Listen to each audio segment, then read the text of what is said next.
Assalamualaikum warahmatullahi wabarakatuh. Pada pagi hari ini kita berjumpa lagi dengan tujuan mempelajari atau membahas tentang penerapan hukum-hukum Newton. Jadi materi kita hari ini adalah mata pelajaran fisika yang berkaitan dengan hukum Newton itu sendiri. Sebelum kita masuk di inti pembahasan, alangkah bagusnya saya akan mengemukakan hukum-hukum Newton itu sendiri. Pertama, hukum Newton 1 atau kelembaman, artinya ingin mempertahankan keadaannya. Maksudnya, setiap benda yang berada dalam keadaan diam mempunyai kecenderungan untuk tetap diam. Sebaliknya, benda yang berada dalam keadaan bergerak akan mempunyai kecenderungan tetap bergerak lurus beraturan. Hukum 2 Newton mengatakan percepatan yang ditimbulkan oleh gaya yang bekerja pada sebuah benda berbanding lurus dengan gaya itu, searah dengan gaya, dan berbanding terbalik maksa benda. Kemudian hukum Newton 3 atau hukum aksi reaksi. Jika benda pertama mengerjakan gaya pada benda kedua,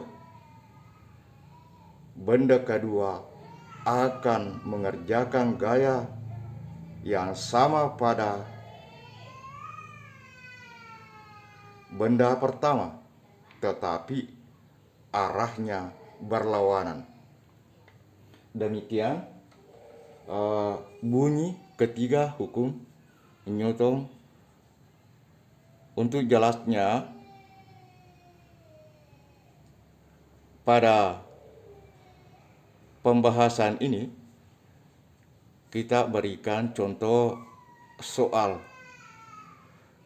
seperti yang ada di papan tulis.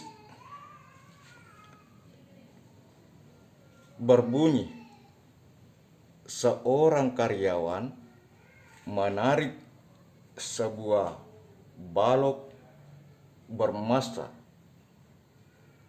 40 kg dengan gaya 50 Newton dan membentuk sudut dengan bidang horizontal sebesar 30 derajat.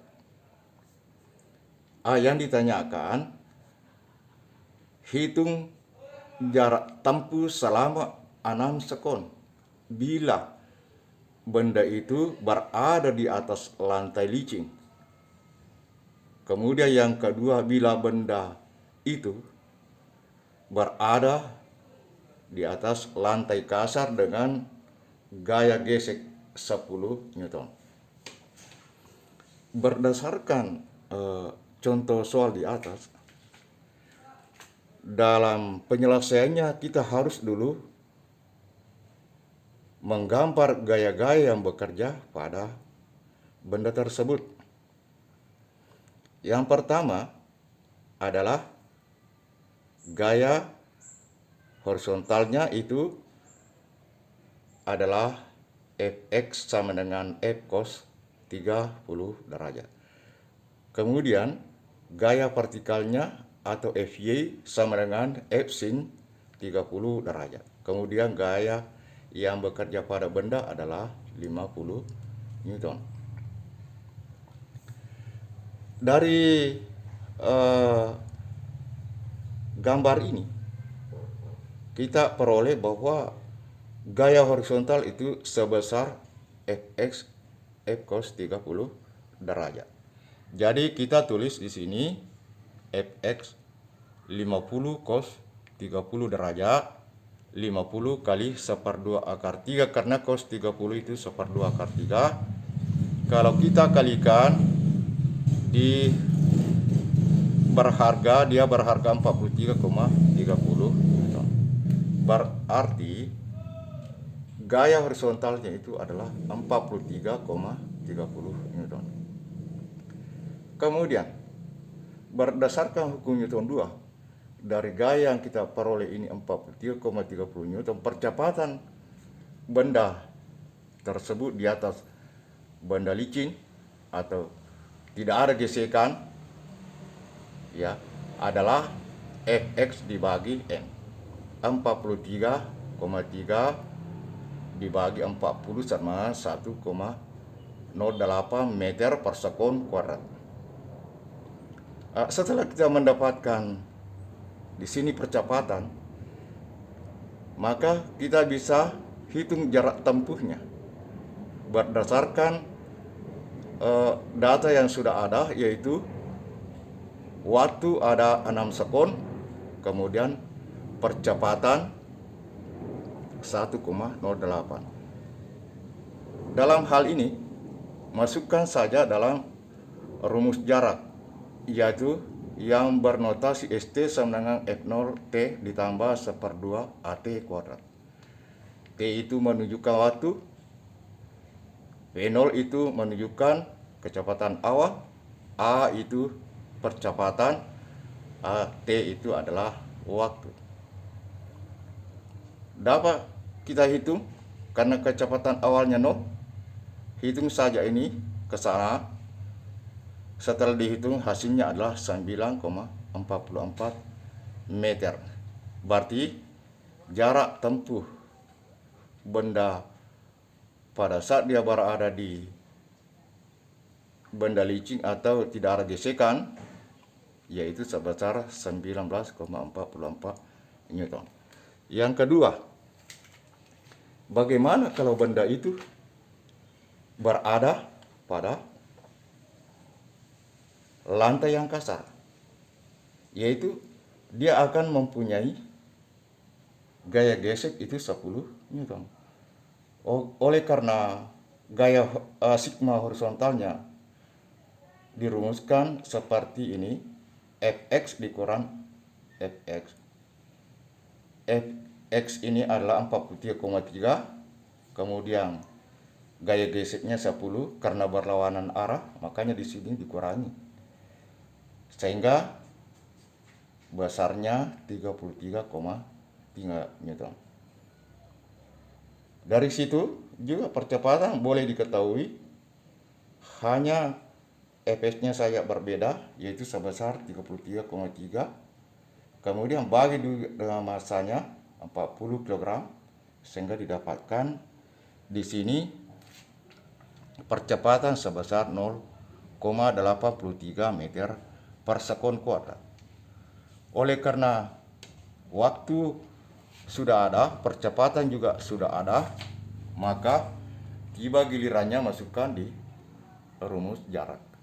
Sama seperti tadi caranya menghitung. Setelah kita hitung 1/2 kali 0,83 kali 6 kuadrat, itu didapat 14,93 meter. Ini jarak tempuh pada saat benda berada di atas benda yang kasar, di lantai yang kasar, ya.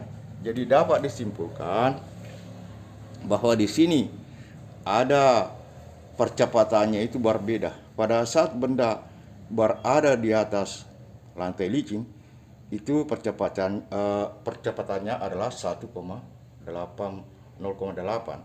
Sedangkan setelah berada di benda di atas lantai kasar, itu menurun menjadi 0,83 meter per sekon kuadrat.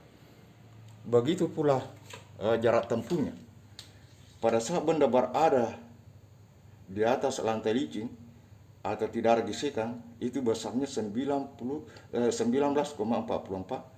meter. Tetapi setelah berada pada lantai kasar dengan gesekan 10 Newton menurun menjadi 14,93 meter. Jadi ada perbedaan benda pada saat dia berada di lantai licin dengan pada saat benda berada di atas lantai kasar. Cukup sampai di sini. Saya persilakan kalau ada yang bertanya, tanyakan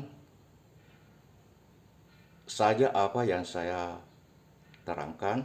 Kalau tidak ada yang bertanya, saya akan tutup dan cukup sampai di sini. Ya. Bagi teman-teman yang ada di YouTube, jangan lupa subscribe channel ini dan wassalam.